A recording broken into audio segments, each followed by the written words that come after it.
دیگر جو شہر کے مہمان ہیں اور دانشوران قوم ہیں اور عزیز طلبہ ہیں، اور عزیز طلبہ میں بھی جنہوں نے حفظ کیا ہے، اور وہ طلبہ جو 43 کی تعداد میں ہیں اور یہاں سے فراغت پا کر ہمارے دارالعلوم لکھنؤ تشریف لے آئے ہیں۔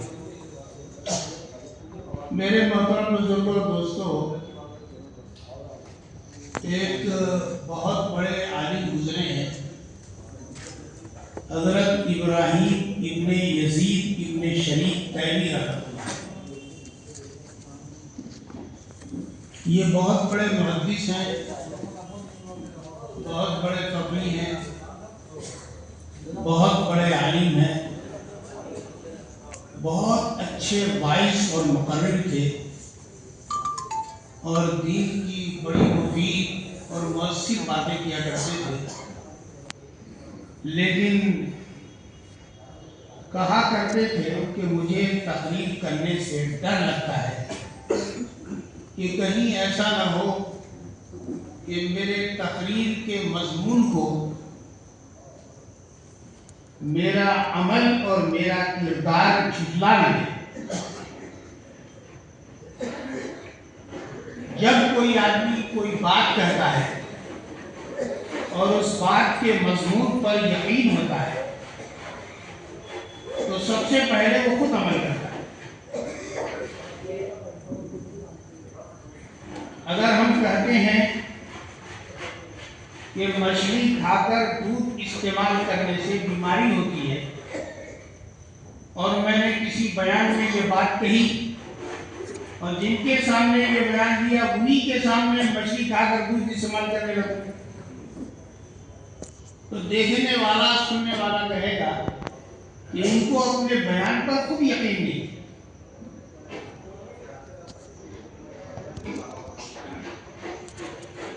تاریخ میں ایک صاحب گزرے ہیں، ان کا نام ہے اشعث لالچی، بڑے لالچی مشہور،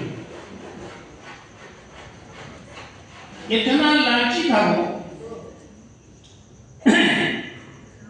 کہ اگر کسی کے جنازے میں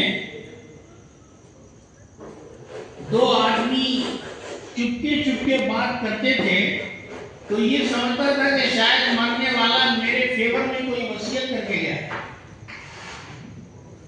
اور یہ ان سے کہتا تھا کہ بھائی دونوں میں سے کوئی بھی کہہ دے میں مان لوں گا جو بھی میرے فیور میں وصیت کر کے گیا ہے۔ اگر مٹی کا برتن بنانے والا مرتب بناتا رہتا تھا اور یہ صاحب گزرتے تھے تو کہتے تھے برتن ذرا بڑا بناؤ، وہ برتن بنانے والا پوچھتا تھا کہ برتن اگر میں بڑا بنا دوں تو تمہیں کیا فائدہ ہوگا؟ کہا کہ فائدہ یہ ہوگا کہ برتن جب بڑا ہوگا اور کوئی اس برتن کو خرید کر کوئی کھانے کی چیز مجھ کو دے گا تو برتن بڑا ہوگا تو شرما کے کچھ زیادہ دے گا۔ مسخرہ بھی تھا۔ ایک بار بچے پریشان کر رہے تھے، بچوں کو بھگانے کے لیے اس نے کہا کہ ابراہیم حلبی صاحب فلاں جگہ ریوڑی بانٹ رہے ہیں۔ جھوٹ موٹ صرف بچوں کو بھگانے کے لیے اس نے کہا۔ اس کے کہنے پر بچے بے شعور ہوتے ہیں، 10-20 بچے دوڑ گئے۔ جب 10-20 بچے دوڑ گئے تو یہ بھی پیچھے سے دوڑ پڑا کہ کہیں واقعی ابراہیم حلبی بانٹ نہ رہے، حالانکہ اسی نے جھوٹی خبر بتائی تھی کہ بھائی نہیں بانٹ۔ تو یہ ابراہیم تیمی دین کی بات کہنے میں ڈرتے تھے کہ کہیں ایسا نہ ہو کہ میں کوئی اچھی بات بتا رہا ہوں اور اس بات پر میرا عمل نہ ہو۔ آپ سمجھتے ہوں گے کہ شاید وہ کردار اور کریکٹر کے کمزور ہوں گے۔ میرا خیال یہ ہے انسانی تاریخ میں، علماء کی تاریخ میں، مسلمانوں کی تاریخ میں کہ کوئی ایسی مثال نہیں پیش کر سکتا کہ ایک عالم نے دوسرے عالم کے لیے اپنی جان کی قربانی دے دی۔ یہ ابراہیم تیمی وہی شخصیت ہے۔ ابراہیم تیمی تھے ابراہیم نخعی.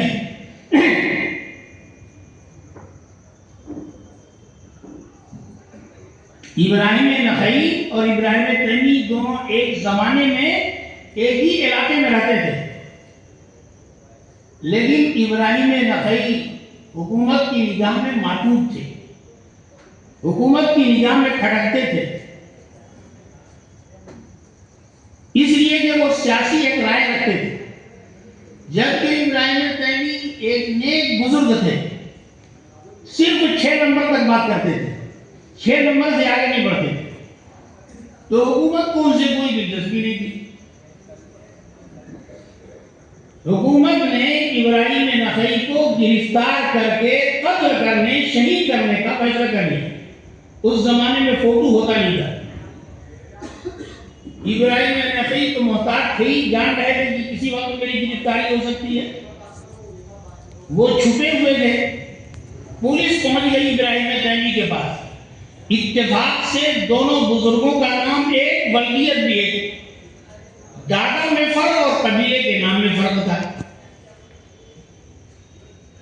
ابراہیم تیمی تھے ابراہیم ابن یزید ابن شریک تیمی رحمۃ اللہ علیہ. وہ تھے ابراہیم ابن یزید ابن قیس نخعی رحمۃ اللہ علیہ. پولیس ان کے یہاں پہنچ گئی. پوچھا کہ اس میں گرامی، کہا کہ ابراہیم. کہا کہ والد کا نام کیا؟ کہا کہ یزید. کہا کہ چلیے. چلے گئے. اور حکومت نے ان کو صرف 40 سال کی عمر میں شہید کر دیا. ان سے کسی نے کہا کہ آپ جانتے تھے کہ آپ مطلوب نہیں ہیں، آپ نے وضاحت کیوں نہیں کی؟ کہا کہ جب حکومت نے اور پولیس والے نے مجھ سے وضاحت نہیں کرائی تو میں اپنی جان بچا کر اپنے سے بڑے عالم کو قربان کرنے کے لیے یہ غیر ضروری وضاحت کیسے کر سکتا؟ میرا تاریخ اور رجال کا ایک مطالعہ ہے، اس کی روشنی میں کہتا ہوں کہ کسی عالم نے دوسرے عالم کی زندگی بچانے کے لیے اپنی جان کی قربانی نہیں کی ہوگی جیسا کہ ابراہیم تیمی نے قربانی کی. اس کے باوجود بھی اتنے متقی تھے، اتنے پارسا تھے کہ وہ ہمیشہ تقریر میں کہتے تھے کہ مجھے بڑا ڈر لگتا ہے تقریر کرنے. صرف 40 سال کی عمر پائی. ابراہیم نخعی نے 50 سال کی عمر پائی. 50 سال کی عمر میں حدیث کے ہر صفحے میں حضرت کا نام ہے. ابھی ایک لطیفہ ہوا، ابھی آپ لوگوں نے سنا ہوگا کہ 20 دسمبر کو ایک ڈیبیٹ ہوا تھا. تو وہ جو ڈیبیٹ والا تھا وہ ہمارے ندوے کا فارغ ہمارے ندوے سے افتتاح کیا. اس نے دیوبند میں جا کر ایک صاحب کی تعریف کرتے ہوئے کہا کہ یہ امام ابو حنیفہ ہیں اور میں امام یوسف ہوں.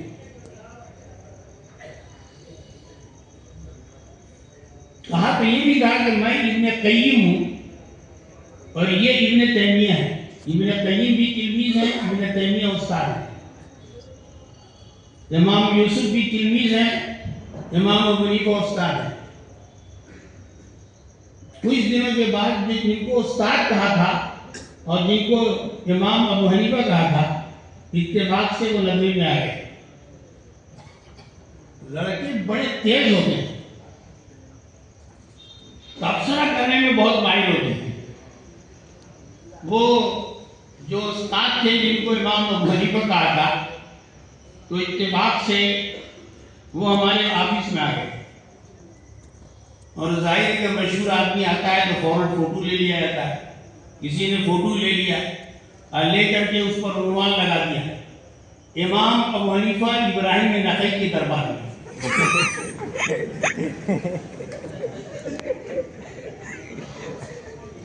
ابراہیم نخعی امام ابو حنیفہ کے دادا استاد ہیں. تو میں یہ کرنا چاہ رہا تھا کہ یہ بات ہم علماء کو سمجھنا چاہیے کہ یعنی خاص طور سے طلبہ کو سمجھنا چاہیے کہ ہم نے جو قرآن اور تفسیر پڑھی ہے حدیث پڑھی ہے، ہم نے جو فقہ پڑھی ہے، فقہ کے مسائل پڑھے ہیں، ہم ایک ایک مسئلے پر عمل کریں۔ حدیث پڑھنے کا مقصد جو ہے اس کے مقتضا پر عمل کرنا ہے، اس کی دعوت دینا ہے، اس کے مطابق فیصلے کرنا ہے۔ میرے محترم بزرگوں، دوستو، اللہ کے رسول صلی اللہ علیہ وسلم نے فرمایا خیرکم من تعلم القرآن وعلمہ۔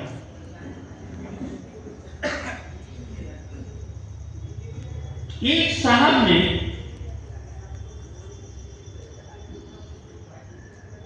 تیئیس ہجری میں یہ حدیث سنی۔ یہ حدیث جو میں نے سنائی ہے، خیرکم من تعلم القرآن وعلمہ، یہ حدیث انہوں نے تقریباً 23 ہجری میں سنی، اور اس حدیث کے سننے کے بعد 86 ہجری تک وہ زندہ رہے، اور پوری مدت میں انہوں نے قرآن پاک سے اشتغال کیا، زندگی بھر اسی سے اشتغال۔ تو حدیث کے مقتضا پر ہر دور میں علماء کرام عمل کرنے کے بہت زیادہ حریص اور متمنی ہوا کرتے ہیں۔ میرے محترم بزرگوں، دوستو، ہمارے معہد حسینیہ کے ذمہ داران بڑے دیانت والے ہیں، اتنی دیانت والے ہیں کہ اگر کسی نے حفظ کہیں اور پڑھا اور اخیر میں چند پارے یا ایک پارہ پڑھ لیا تو اس کی وضاحت کر رہے ہیں۔ ورنہ میں نے کتنے مدرسے ایسے دیکھے ہیں کہ جن کے اشتہار پر لکھا رہتا ہے کہ ہمارے یہاں دور حدیث کا انتظام ہے۔ دور حدیث ہوتا نہیں ہے، دور حدیث کا انتظام ہے۔ بھائی مانا کہ رجب کے مہینے میں اگر کسی دورے کے تعلیم کا اخراج ہو گیا تو ختم کر کے اس کو فارغ ہونے کی شرط دے دی جائے۔ بہت مرتبہ ایسا ہوتا ہے کہ ایک مریض ہوتا ہے اور مرض کا ایک کورس ہوتا ہے، 7 دن میں ٹھیک ہوگا، جیسے میادی بخار ہے، ٹائیفائڈ جس کو کہتے ہیں، تو وہ کبھی یہ 7 دن میں 11 دن میں مدت متعین ہے، اس میں ٹھیک ہوتا ہے۔ اب وہ ایک ڈاکٹر کیا گیا، نہیں ٹھیک ہوا، اس لیے کہ کورس ابھی پورا نہیں ہوا۔ دوسرے کیا گیا، ابھی نہیں ٹھیک ہوا۔ تیسرے کیا گیا، کورس پورا ہو گیا، مدت پوری ہو گئی، ٹھیک ہو گیا۔ اب وہ یہ کہتا ہے کہ اس کی ایک علاج سے ٹھیک ہوا، حالانکہ پہلے اس کے یہاں گیا ہوتا تو اس کے یہاں بھی ٹھیک نہ ہوتا۔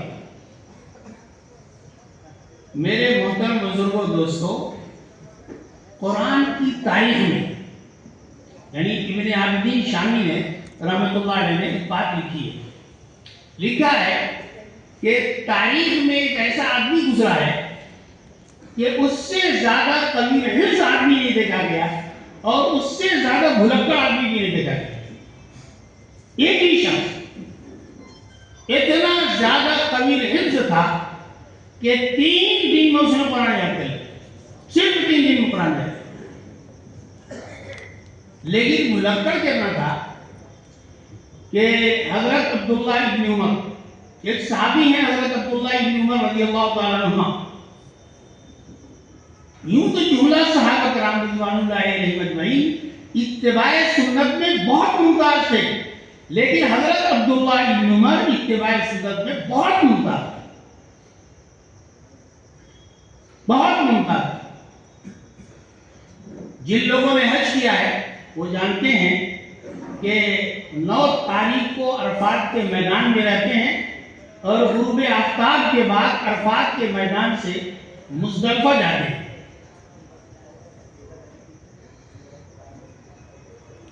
حج کے ایام میں نظام شریعت کا بدل جاتا ہے، ہمیشہ مغرب کے وقت میں مغرب پڑھی جاتی ہے اور عشاء کے وقت میں عشاء پڑھی جاتی ہے،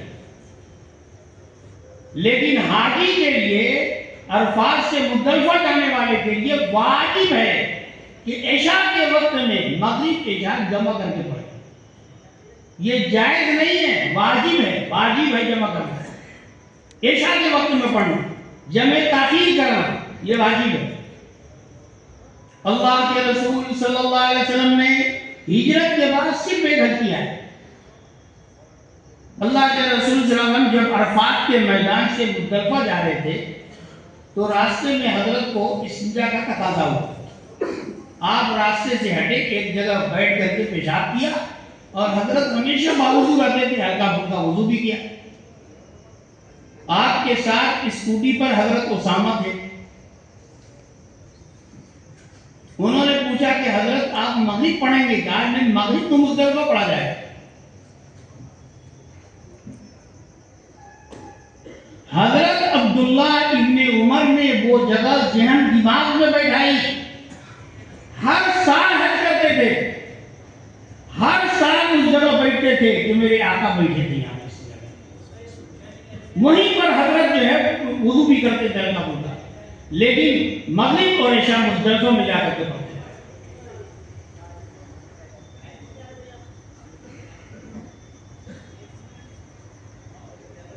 حضرت عبداللہ ابن عمر رضی اللہ عنہ نے حضرت کو حجر اسود کو چومتے ہوئے دیکھا.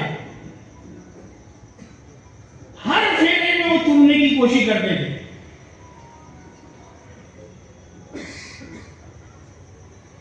کسی نے حضرت سے پوچھا کہ اگر بہت بھیڑ ہو تو، اگر دھکا دے دیا جائے تو؟ فرمایا کہ تم اپنا اگر مگر اپنے وطن خانقاہوں میں رکھو. میں نے تو رسول اللہ صلی اللہ علیہ وسلم کو چومتے ہوئے دیکھا، میں چوم کر کے آگے کرو. اگر مگر تو وہی کرتا ہے جس کو کرنا نہیں ہوتا. اگر آپ کسی کو کوئی جا رہا ہے بمبئی، آپ کوئی سامان کے لیے کہیں اور وہ کہے کہ اگر نہ ملے تو سمجھ جائے پہلے سے یہ ٹھیک نہیں ہے. تو حضرت عبداللہ ابن عمر رضی اللہ عنہ ہر جمعے کو، یہ عام طور سے ان کا اصول یہ تھا، حضرت عبداللہ ابن عمر ایک مشت داڑھی رکھتے تھے، ایک مشت مکمل داڑھی رکھتے تھے. تو یہ صاحب جو 3 دن میں قرآن کے حافظ ہو گئے، ہر جمعے کو ایک مشت سے داڑھی نیچے سے پکڑ کر کے کاٹ لیا کرتے. ایک جمعے کو جب کاٹنے کے لیے بیٹھے تو بھول کر نیچے سے کاٹنے بجائے اوپر سے کاٹ لیے، پوری داڑھی ہاتھ میں.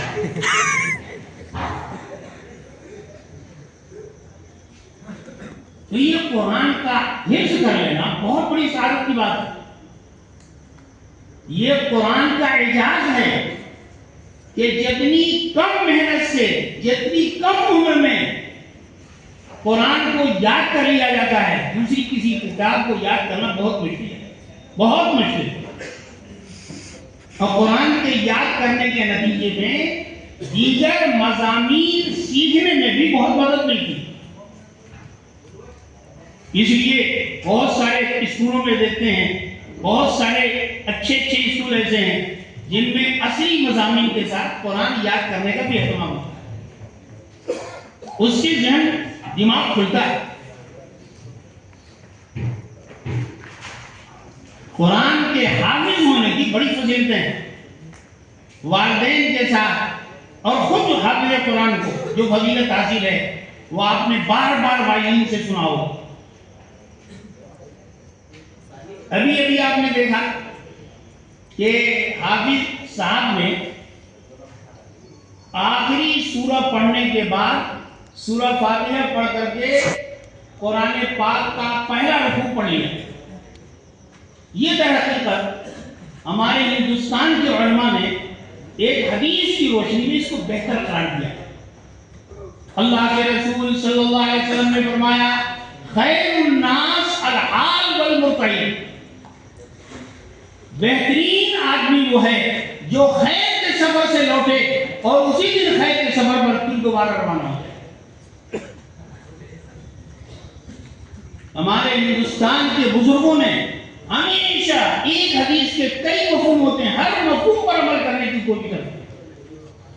میں تو حرمین میں دیکھا قرآن ختم ہوتے ہوئے کہ وہاں یہ سنت نہیں ہے، وہاں سورہ ناس پر ختم کر دیتے ہیں.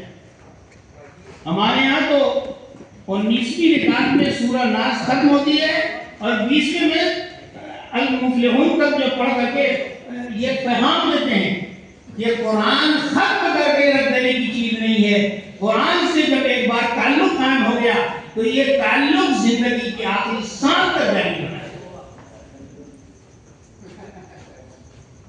میرے محترم بزرگوں دوستو، قرآن ایک تو حفظ کرنا ہے، اور قرآن ایک ناظرہ پڑھنا ہے، اور قرآن کو سمجھنا ہے۔ یہ اہل علم یہاں بیٹھے ہوئے جانتے ہیں کہ قرآن کے لیے لفظ آتا ہے القرآن عبارت عن النظم والمعنی کلیہما۔ قرآن الفاظ قرآن بھی ہے، معنی قرآن بھی ہے۔ کتنے لوگ ایسے ہیں جو معنی پر محنت کرتے ہیں، لفظ پر کوئی محنت نہیں کرتے، کچھ بھی نہیں کرتے۔ قرآن پڑھتے ہیں تو اردو میں پڑھتے ہیں، بالکل اردو میں پڑھتے ہیں۔ بعض جگہوں پر ایسے لوگ بھی پڑھتے ہیں، یعنی کہتے ہیں اردو میں نماز ہو رہی ہے۔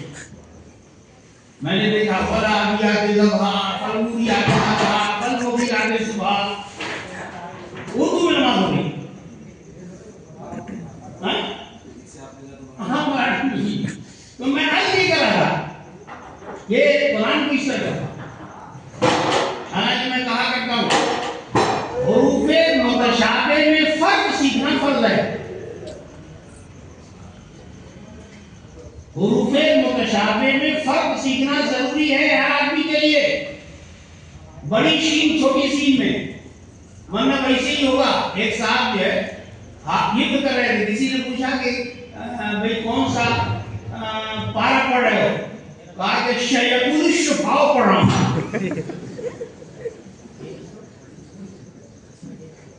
کہا کہ بھئی کون سا رکوع پڑھ رہے ہو؟ کہا کہ شل بنی اسرائیل پڑھ رہا ہوں۔ کہا کہ کس جگہ پڑھ رہے ہو؟ کہا کہ شرائیل میں پڑھ رہا ہوں۔ کہا کہ کون سے مدرسے میں پڑھ رہے ہو؟ کہا کہ مدرسۃ الاسلام میں پڑھ رہا ہوں۔ تو کہا کہ بھئی تمہارے بڑی شین کا بڑا خرچہ ہے، تو کہنے لگا ماشاءاللہ ماشاءاللہ۔ تو یہ جو ہے حقیقت یہ ہے کہ قرآن ناظری کے طور پر پڑھنا بے معنی نہیں ہے۔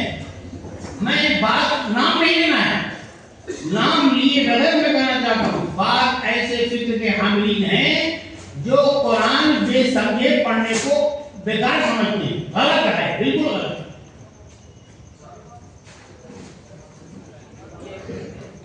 بے سمجھے قرآن کو پڑھنا یہ بھی ثواب سے خالی نہیں۔ آپ نے سنا ہوگا کہ بے سمجھے بھی قرآن کی تلاوت کرنا، اللہ کے رسول صلی اللہ علیہ وسلم نے فرمایا ایک حرف پر 10 نیکی ملتی ہے۔ آپ نے فرمایا الف لام میم، یہ 3 حرف ہے، 30 نیکی ملے گی۔ بلکہ قرآن کے کسی کلمے کا استثناء نہیں ہے، بلکہ قرآن میں لفظ شیطان ہے، شیطان بھی قرآن میں پڑھنے پر بھی 50 نیکی ملے گی۔ قرآن میں اگر قارون ہے تو 50 نیکی ملے گی، قرآن میں اگر حامان ہے تو 50 نیکی ملے گی۔ میں نے کہا کہ بھئی عجیب غریب اتفاق ہے کہ اللہ کے سب دشمن 50 نمبر ہی ہیں، لیکن قرآن کے اندر پڑھنے پر 50 نیکی ملے گی، ان کا وظیفہ پڑھنے پر، ورد کرنے پر نیکی بھی گناہ ہوگا۔ قرآن کے اندر قرآن سمجھ کر، قرآن کا جز سمجھ کر کے پڑھیں گے تو نیکی ملے گی۔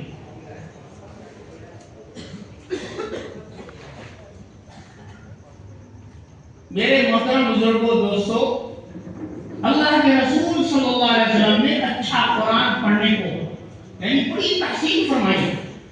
بھائی میں ایک بات کہا کرتا ہوں، میں تھوڑا سا اصولی طور سے پوری بات کروں کہ ہماری زندگی میں 2 طرح کے حالتیں پیش آتی ہیں۔ کبھی ہم خوشحال ہوتے ہیں، ترقی میں ہوتے ہیں، پرسکون ہوتے ہیں، آرام میں ہوتے ہیں، دولت مند ہوتے ہیں، مصیبت سے آزاد ہوتے ہیں۔ کبھی ہم پریشان ہوتے ہیں، بیمار ہوتے ہیں، مصیبت میں ہوتے ہیں، الجھن میں ہوتے ہیں، پریشانی میں ہوتے ہیں۔ دونوں طرح کی حالتیں پیش آتی ہیں۔ اس دنیا میں ہر آدمی کو دونوں حالتوں سے دوچار ہونا ہی ہونا ہے۔ کوئی ایسا آدمی نہیں ہو سکتا جو یہ کہے کہ ہمیں ہم خوشی ہی رہتے ہیں یا ہمیشہ غم ہی میں رہتے ہیں. بلکہ بعض مرتبہ ہمارے ذہن میں آتا ہے کہ فلاں آدمی ہمیشہ خوش میں ہے، اس کو کیا پریشانی ہوتی ہے. لیکن اگر آپ اس سے اندر جا کر کے پوچھیں اور جھانک کر کے اگر راز کی بات بتائے تو شاید وہ بتائے کہ مجھ سے زیادہ کوئی پریشان آدمی نہیں.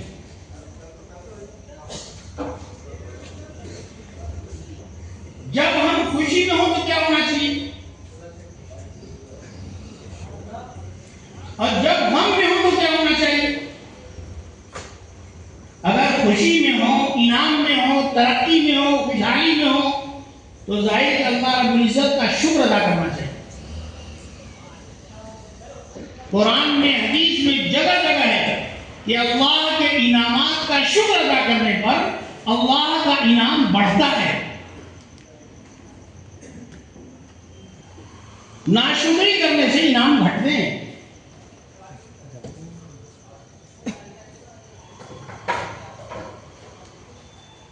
لیکن جب اللہ کا انعام ہم پر ہو تو ہم شکر ادا کریں، اور کرتے ہی ہیں. لیکن میرے محترم بزرگوں دوستوں، اگر سامنے والے پر اللہ کا انعام ہو تو کیا کرنا چاہیے اور کیا ہوتا ہے؟ سامنے والے پر اللہ کا انعام ہوتا ہے تو ہونا تو چاہیے کہ بھئی ہم خوش ہوں، لیکن اتنا حوصلہ کہاں ہوگا.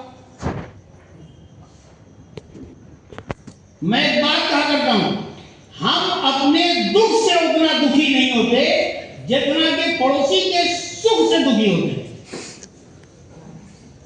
جب امتحان کا نتیجہ آؤٹ ہوتا ہے، نیٹ کا امتحان کا نتیجہ نکلتا ہے، تو اپنے بچے کا نتیجہ دیکھنے سے پہلے پڑوسی کے بچے کا نتیجہ دیکھتے ہیں کہ کہیں نیٹ میں 720 میں اس کا 700 نمبر نہ گیا. ہمارا بچہ نہ لکھے، اس کا بچہ بھی نہ لکھے. میرے محترم بزرگوں دوستوں، اس کو حسد کہا جاتا ہے، حسد کہا جاتا ہے، جلنا کہا جاتا ہے. میرے محترم بزرگوں دوستوں، اسلام میں حسد بمانا جلنا، سامنے والے پر اللہ کا انعام چھن جائے، ختم ہو جائے، اس کا جواز ہی نہیں ہے، کوئی صورت نہیں ہے، بالکل نہیں. حسد کی طرح ایک لفظ ہے جس کو عربی میں غبطہ کہتے ہیں اور اردو میں رش کرنا کہتے ہیں. رش کرنے کا مطلب یہ ہے کہ سامنے والے پر اللہ کا انعام دیکھ کر یہ تمنا ہو کہ اس پر اللہ کا انعام بچا رہے بلکہ بڑھ جائے اور وہی انعام ہم پر بھی ہو جائے. اگر یہ تمنا ہو تو نہ صرف جائز ہے بلکہ پسندیدہ ہے.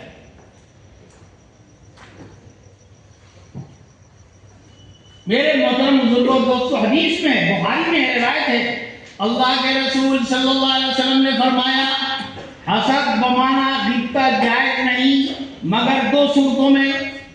نمبر 1، کسی کو اللہ نے قرآن کا علم دیا، قرآن کی فہم دی، قرآن کو پڑھنے کا ایک اچھا انداز دیا، قرآن کے تقاضے پر عمل کرتا ہے، قرآن سے محبت کرتا ہے، قرآن کی دعوت دیتا ہے، قرآن کے مطابق فیصلے کرتا ہے. قرآن سے اس کے تعلق کو دیکھ کر اگر ہمارے دل میں یہ تمنا پیدا ہو کہ اس کا یہ علم بچا رہے اور ہمارے اندر بھی یہ خوبی پیدا ہو جائے، اگر یہ تمنا پیدا ہوتی ہے، حدیث میں ہے کہ جائز ہی نہیں تو پسندیدہ ہے. اسی طریقے سے اللہ رب العزت نے اگر کسی کو دولت دی ہے، رزق حلال دیا ہے، جائز دولت دی ہے اور اس جائز دولت کا صحیح استعمال کر رہا ہے، جائز چیزوں میں بھی استعمال کر رہا ہے، خیر کی چیزوں میں بھی استعمال کر رہا ہے، معاذ الزریہ کے بچوں کو انعام دینے میں بھی خرچ کر رہا ہے، اس کے اس عمل کو دیکھ کر اگر یہ تمنا پیدا ہو جائے اللہ ہم کو بھی دولت دے دے اور ہم بھی جائز چیزوں میں استعمال کریں اور حرام مال سے بچیں اور ہم بھی خیر کے کاموں میں خرچ کریں، یہ نہ صرف جائز ہے بلکہ پسندیدہ ہے.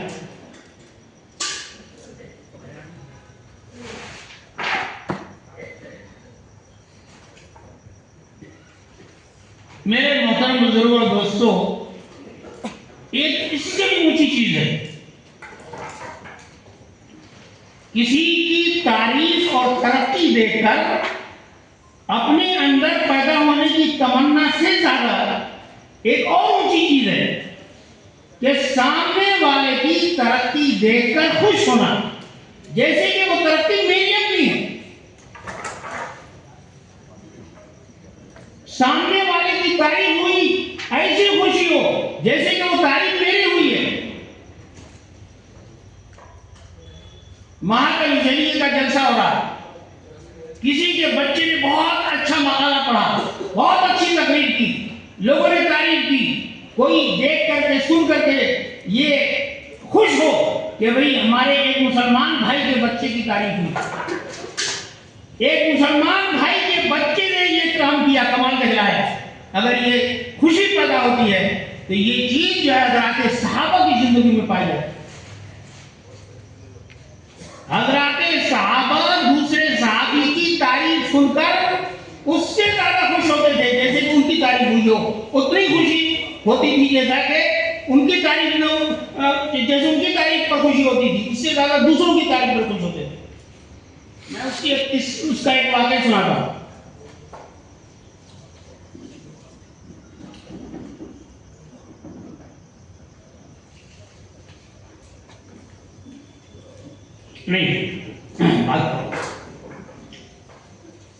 رات ہی میں نے ایک بات کہی، ترمذی شریف کی ایک روایت ہے اور اس میں یہ ہے کہ اللہ کے رسول صلی اللہ علیہ وسلم مغرب کے بعد سونے کو پسند نہیں کرتے اور عشاء کے بعد جاگنے کو اور تفریح بات کرنے کو پسند کرتے۔ ترمذی شریف میں جہاں پر یہ روایت ہے، اس روایت کو بیان کرنے کے بعد ایک جملہ ہے وفی الحدیث قصہ، اس حدیث میں قصہ ہے۔ وہ قصہ کیا ہے وہ بتا، اس قصے سے امام ترمذی یہ بتانا چاہتے ہیں کہ عشاء کی نماز کے بعد تفریحی بات چیت جائز نہیں ہے، لیکن ضروری اور علمی بات چیت میں کوئی حرج نہیں، دینی مشورے میں کوئی حرج نہیں، ملی مشورے میں کوئی حرج نہیں۔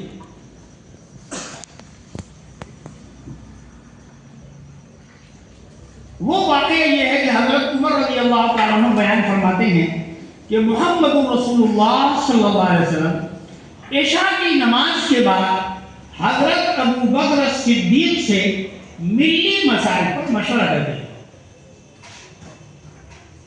میں بھی ان دونوں بزرگوں کے ساتھ خادمانہ بیٹھ جاتا، ذرا دیکھیے ادب، یہ نہیں کہا کہ میں کابینہ کا ممبر تھا، فرمایا محمد رسول اللہ صلی اللہ علیہ وسلم حضرت ابو بکر صدیق سے ملی مسائل پر مشورہ کرتے تھے، میں بھی دونوں بزرگوں کے ساتھ خادمانہ بیٹھ جاتا تھا۔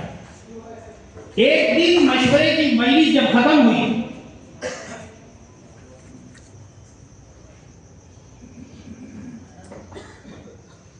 تینوں آدمی وہاں سے نکلے تو مسجد نبوی میں ایک صاحب قرآن پڑھ رہے تھے، بڑا شاندار قرآن پڑھ رہے تھے، بڑا عمدہ قرآن پڑھ رہے تھے۔ محمد رسول اللہ صلی اللہ علیہ وسلم دیر تک ان کا قرآن سنتے رہے، دیر تک قرآن سن کر کے فرمایا جو آدمی قرآن کو اس طرح سننا چاہے، اس لہجے میں سننا چاہے، اس آواز میں سننا چاہے، اس انداز سے سننا چاہے جیسے کہ اللہ کے یہاں سے اترا ہے، ان کی قرات کو سن لے، ان کی تلاوت کو سن لے، بالکل اسی طرح قرآن اترا ہے۔ حضرت عمر کہتے ہیں کہ یہ تعریف ایک مسلمان کی تھی، ایک صحابی کی تھی، ایک میرے دوست کی تھی، وہ تھے حضرت عبداللہ ابن مسعود ابن غافل ابن حبیب الحوصلی رضی اللہ تعالیٰ عنہ۔ حضرت عمر کہتے ہیں کہ مجھے بڑی خوشی ہوئی، شاید میری تعریف ہوتی تو اتنی خوشی نہ ہوتی جتنا کہ مجھے خوشی ہوئی حضرت عبداللہ ابن مسعود کی تعریف سن کر۔ حضرت عمر کہتے ہیں کہ خوشی کے مارے رات بھر مجھے نیند نہیں آئی، رات بھر سوچتا رہا کہ کب فجر کی اذان ہوگی، نماز ہوگی اور فجر بعد حضرت عبداللہ ابن مسعود سے مل کر کے تعریفی جملہ سناؤں گا۔ وہ تو مدینے میں رہتے تھے، خانقاہوں میں رہتے تو کہتے مٹھائی مانگو۔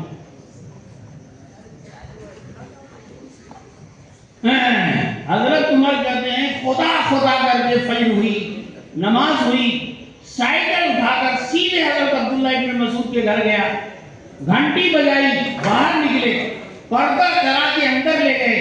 اندر گیا تو کیا منظر دیکھا کہ حضرت ابوبکر صدیق پہلے سے بیٹھے ہوئے ہیں اور رات کا تاریخی جملہ سنا کے فارغ ہو چکے ہیں۔ مجھے یقین ہو گیا کہ خیر کے مسئلے میں ابوبکر سے آگے بڑھنا ممکن ہی ہے۔ غزوہ تبوک کے موقع پر بھی حضرت عمر ابن خطاب کہتے ہیں کہ اس وقت دولت ہر طرح کی بہت زیادہ جمع ہو گئی تھی، گاڑی بھی کئی طرح کی، گلے بھی بہت زیادہ، کپڑے بھی بہت زیادہ، الگ الگ جنسوں کے مال بہت زیادہ ہو گئے۔ میں نے سوچا کہ اس موقع پر حضرت ابوبکر صدیق سے میں ضرور جیت جاؤں۔ میں نے ہر طرح کے مال کے انصاف سے آدھے آدھے حصے کیے اور آدھا حصہ گھر میں رکھا اور آدھا حضرت کے یہاں لے گیا۔ چندہ کی اپیل کی تھی آپ نے، جس میں حضرت عثمان ابن عفان نے بڑا چندہ دیا تھا۔ آپ نے خوش ہو کر کے فرمایا تھا آج کے بعد عثمان کے کسی عمل سے عثمان کو کوئی نقصان نہیں پہنچے۔ حضرت عمر کہتے ہیں جب میں لے کے گیا تو حضرت نے مجھ سے پوچھا کہ کیا لائے ہو، کیا چھوڑا؟ کہا کہ انصاف سے آدھا لے کے آئے ہوں، آدھا گھر میں چھوڑا۔ تھوڑی دیر کے بعد حضرت ابوبکر صدیق آئے، پوچھا کہ کیا چھوڑا، کیا لایا؟ کہا جو کچھ بھی تھا لے گئے۔ پروانے کو چراغ ہے، بلبل کو پھول بس، صدیق کے لیے ہے خدا کا رسول بس۔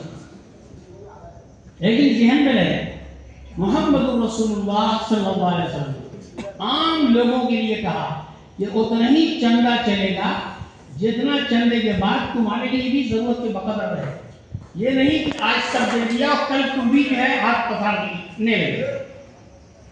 حضرت ابوبکر صدیق کا وہ ایمان اتنا بلند تھا، اتنا ایمان بلند تھا کہ آپ صلی اللہ علیہ وسلم نے استثنائی طور سے ان کا اس طرح کا بھی چندہ قبول کیا۔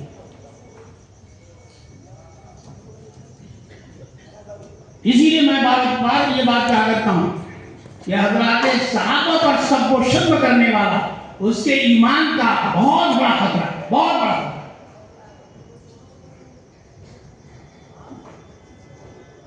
ایک زمانے میں ایک بات کہا کرتا تھا، ایک زمانے میں امام ابو حنیفہ رحمۃ اللہ علیہ نے اہل سنت والجماعت کی تعریف کی تھی۔ تعریف یہ کی تھی کہ اہل سنت والجماعت وہ ہوگا کہ نفضل الشیخین، حضرت ابوبکر حضرت عمر کو پوری امت میں افضل سمجھنا، نحب الختنین دونوں دامادوں سے محبت کرنا، ونمسح علی الرجلین علی الخفین چمڑے کو منہوں پر مسح کا قائل ہونا۔ معتزلہ اور خوارج چمڑے کے منہوں پر مسح کے قائل نہیں، اس لیے کہ وہ حدیثوں کو حجت نہیں سمجھتے۔ وہ کہتے ہیں کہ پیر میں چمڑے کے منجے نکالو، دھلو اس کو۔ شیعہ پیر پر مسح کے قائل ہے، چمڑے کے منہوں پر مسح کے قائل ہے۔ تو امام ابو حنیفہ رحمۃ اللہ علیہ نے کہا تھا کہ اہل سنت والجماعت وہ ہوگا جو چمڑے کے منہوں پر مسح کا قائل ہے۔ لیکن آج کے زمانے میں ہم سمجھتے ہیں کہ اہل سنت والجماعت ہونے کے لیے جیسے اللہ رب العزت کو بے جمیع مانا، عالم الغیب ماننا، محمد رسول اللہ صلی اللہ علیہ وسلم کو آخری نبی ماننا، کسی مفہوم میں کسی کو نبی نہیں ماننا، بلکہ وہ تو ایمان کا جز ہے، اہل سنت والجماعت کا ایمان کا جز ہے۔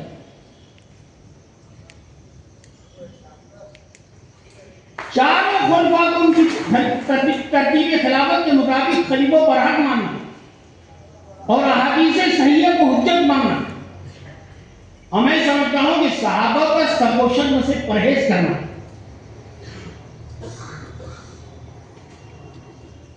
تو میرے مدن بزرگوں اور دوستوں، یہ حضرات صحابہ کا ایمان تھا کہ ساتھی کی خوشی پر خوش ہوتے تھے۔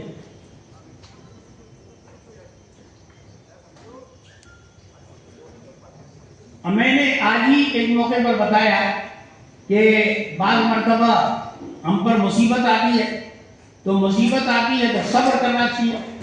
صبر کرنے کا مطلب یہ نہیں ہے کہ روئیں نہیں، اگر غیر اختیاری طور سے رونا آ جائے تو یہ صبر کے منافی نہیں ہے، لیکن اللہ کو حاکم سمجھنا اور اللہ کو حکیم سمجھنا۔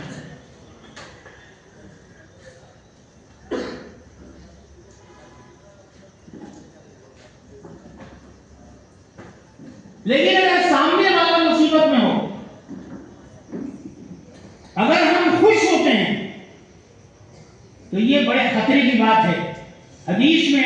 اس کو شماتت کہا جاتا ہے، کسی کی مصیبت اور بیماری پر خوش ہونا۔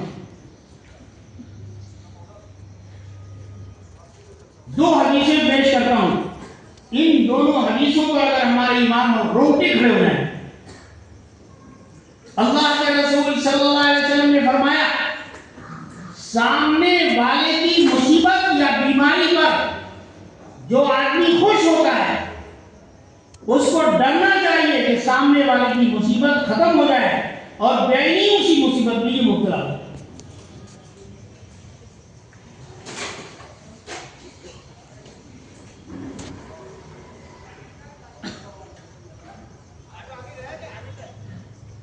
اور دوسری حدیث ہے جو ترمذی شریف کی ہے، جس میں ہے بعض مرتبہ کسی آدمی سے کوئی غلطی ہو گئی، گناہ ہو گیا، توبہ کر لیا، توبہ کے لیے کوئی اعلان تو نہیں کرے گا، اس کی حالات بتا رہے توبہ کر چکا، لیکن ہم معاف کرنے کو تیار نہیں ہیں۔ جگہ جگہ مجلسوں میں بیان کرتے ہیں، واٹس ایپ پر لکھتے ہیں، متعدد مجلسوں میں بیان کرتے ہیں، ادھر ادھر تذکرہ کرتے ہیں، اس کو فضیلت کرتے ہیں، اس کو رسوا کرتے ہیں۔ محمد رسول اللہ صلی اللہ علیہ وسلم نے فرمایا، اگر کسی کا کوئی عیب ہے، کسی کی کوئی غلطی ہے اور اس غلطی پر توبہ کا لفظ تو حدیث میں نہیں ہے، محدثین کہتے ہیں توبہ کر چکا، لیکن ہم معاف کرنے کو تیار نہیں ہیں، اس کو بدنام کر رہے ہیں۔ آپ نے فرمایا بدنام کرنے والا مر نہیں سکتا یہاں تک کہ اس گناہ کا خود ارتکاب نہ کرے۔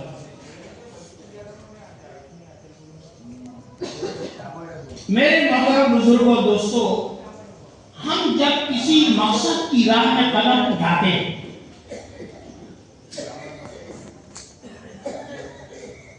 تو دو طرح کی حالتیں پیش آتی ہیں۔ اگر ہمیں مقصد عزیز ہوا، مقصد سے محبت ہوئی، مقصد حاصل کرنا ضروری سمجھتے ہیں، اور مقصد کی راہ میں اگر مصیبت آتی ہے، پریشانی آتی ہے، تو بعض مرتبہ اس پریشانی کو ہم پریشانی سمجھ کر جھیل لیتے ہیں،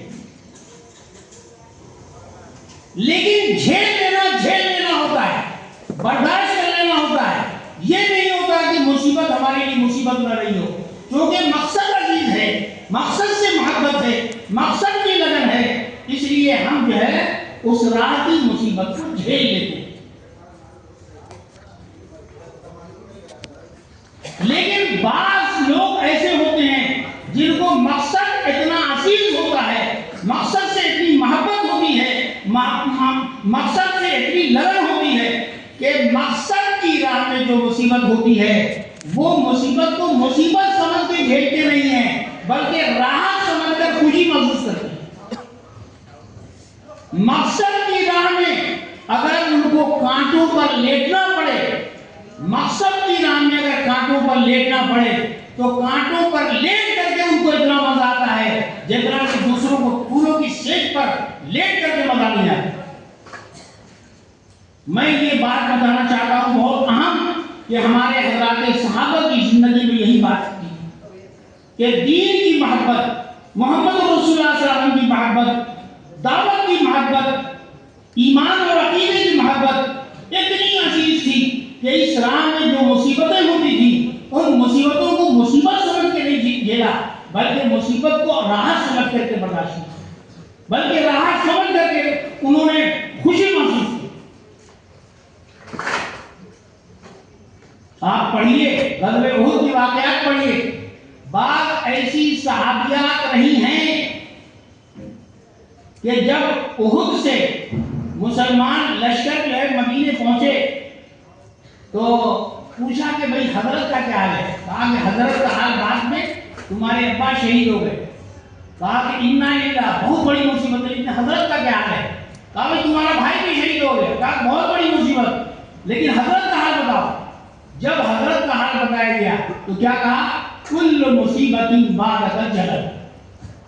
اگر محمد رسول اللہ صلی اللہ علیہ وسلم باحیات ہیں اور حضرت کو کوئی نقصان نہیں پہنچا تو آپ کے رہتے ہوئے کوئی مصیبت نہیں۔ میرے محترم بزرگوں دوستو، یہ عزیز بچے جب پڑھیں گے تو ان کو معلوم ہوگا کہ ایک صحابیہ ہیں حضرت حمزہ بنت تمازل، صحابیہ ہیں. جب وہ صحابیہ نہیں تھی تو ان کے ایک بھائی صخر نام کے تھے، طبعی موت پر گئے. حضرت حمزہ بنت تمازل کے بھائی صخر طبعی موت پر گئے. مرنے پر اتنی تکلیف ہوئی، اتنا افسوس ہوا کہ انہوں نے جو مرثیہ کہا، مرثیہ کی تعریف میں اس کی مثال نہیں ملی، مثال نہیں ملی.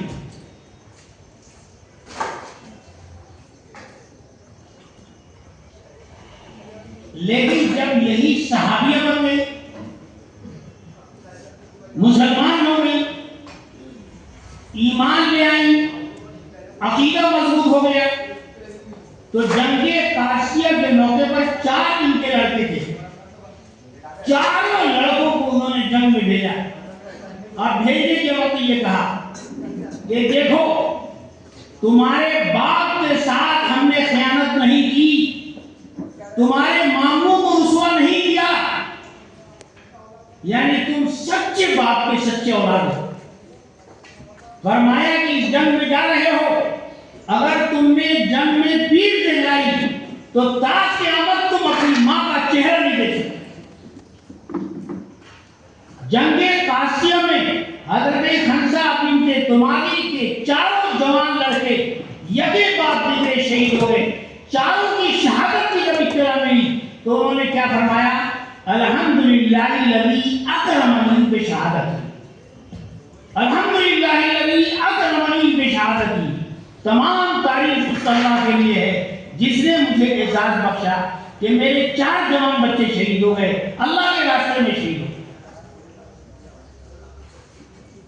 میرے محترم بزرگوں اور دوستوں، یہ عزیز بچے جو جا رہے ہیں، ان بچوں سے یہ بات کہنی ہے کہ آپ جو ہے پوری ہمت سے، محنت سے آپ وہاں جا کر اپنے آپ کو مفید کاموں میں لگائیں، اپنی زندگی میں مقصدیت پیدا کریں، طے کریں کہ آپ کیوں جا رہے ہیں، کیا مقصد ہے. بلا مقصد چلے گئے، گھر والوں نے کہا کہ بچہ مولوی بننا ہے اسی لیے چلے گئے، نہیں، بالکل نہیں. آپ جو ہے اپنا مقصد متعین کیجیے، ہدف متعین کیجیے. آپ زندہ یا مرحوم کسی بزرگ کو یعنی اپنا ہدف بنائیے، جن کے درجے میں آپ پہنچنا چاہتے ہیں. آپ ان کی سیرت کا مطالعہ کیجیے، دیکھیے انہوں نے کس طریقے سے محنت کی اور کس طرح اپنے آپ کو اونچا بنایا. اگر آپ کے اندر ہمت رہی، اگر آپ کے اندر جذبہ رہا، آپ نے اسی اعتبار سے محنت کی، آپ کی زندگی میں مقصدیت رہی، مسلسل اپنے آپ کو آپ نے پڑھنے میں لگایا، وقت ضائع کرنے سے بچتے رہے، تو انشاءاللہ ثم انشاءاللہ آپ اس ہدف تک پہنچ سکتے ہیں جس ہدف تک پہنچنے کا آپ کا نشانہ ہے. ہمارے بزرگ کہا کرتے تھے کہ آدمی اللہ نہیں بن سکتا، رسول اللہ نہیں بن سکتا، غیر صحابی بھی نہیں بن سکتا، لیکن کسی بھی مرتبے پر جذبے اور محنت کے نتیجے میں آدمی بن سکتا ہے. لیکن اس طرح کچھ نہیں بن سکتا کہ وقت گزاری ہو جائے، امتحان ہو جائے اور ہمیشہ آپ جو موبائل سے تعلق رکھیں. یہ موبائل وہ چیز ہے جو آدمی کا اخلاق بگاڑتا ہے، زبان بگاڑتا ہے، صحت بگاڑتا ہے، عقیدہ بگاڑتا ہے، ہر چیز بگاڑتا ہے. کچھ فائدہ بھی ہے، تھوڑا سا فائدہ ہوتا ہے، لیکن موبائل کے ذریعے سے جو علم آتا ہے وہ چکن والا علم ہوتا ہے. کتاب والا جو علم ہوتا ہے، مطالعے سے، محنت سے، انگریزی سے، وہ ہند والا علم ہوتا ہے. ہند میں اور چکن میں بہت فرق ہے، زمین آسمان میں فرق ہے. عزیز بچوں، اپنی زندگی میں مقصدیت پیدا کرو، وقت کی قدر و قیمت پر پانا، وقت کو ضائع کرنے سے بچنا. وقت گزر جائے گا، امتحان بھی آ جائے گا، امتحان میں کامیاب بھی ہو سکتے ہیں. میں ایک بات کہا کرتا ہوں، ایک زمانے میں چونی اٹھنی چلتی تھی، اور 2 طرح کی چونی اٹھنی ہوتی تھی، اچھی اور خراب. اب تو چولی اٹھنی یہ شاید بچے جانتے بھی نہ ہو. اب تو فقیر بھی 10 روپے سے کم لے گا نہیں. ہماری طالب علمی کے زمانے میں 5 پیسے کی چائے ملتی تھی. تو اس زمانے میں چولی اٹھنی کی قدر قیمت تھی.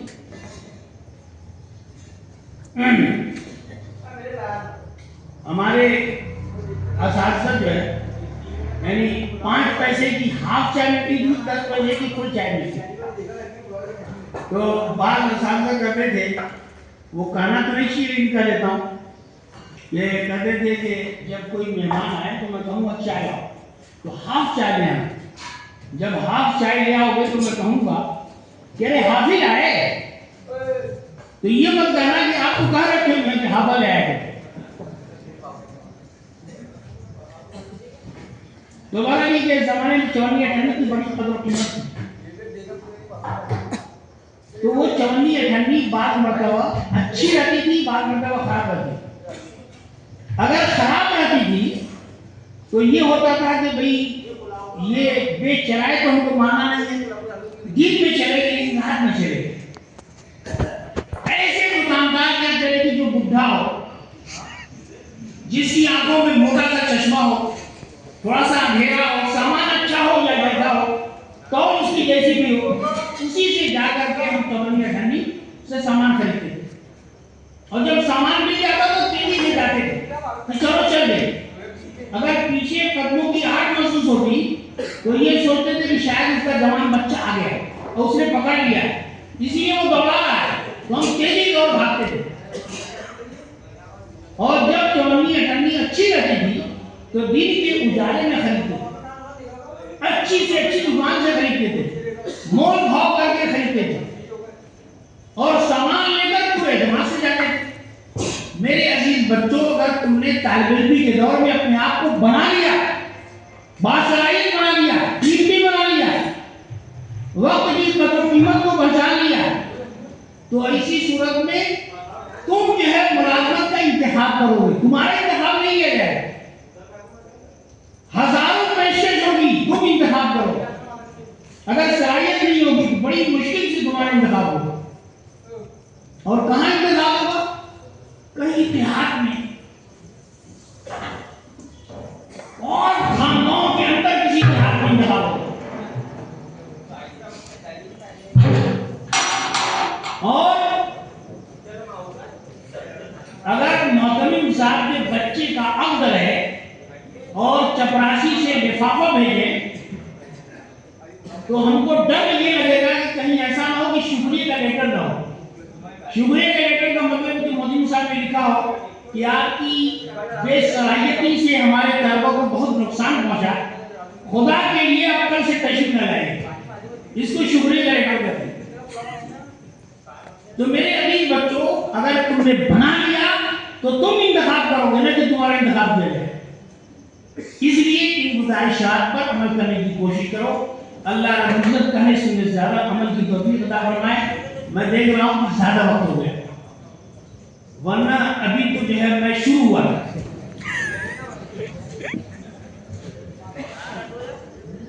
ٹھیک ہے, دعا کر دیں یا ابھی کچھ اور پروگرام ہے؟ ہاں ہاں نہیں, ٹھیک ہے, وہ کر لیجیے. دعا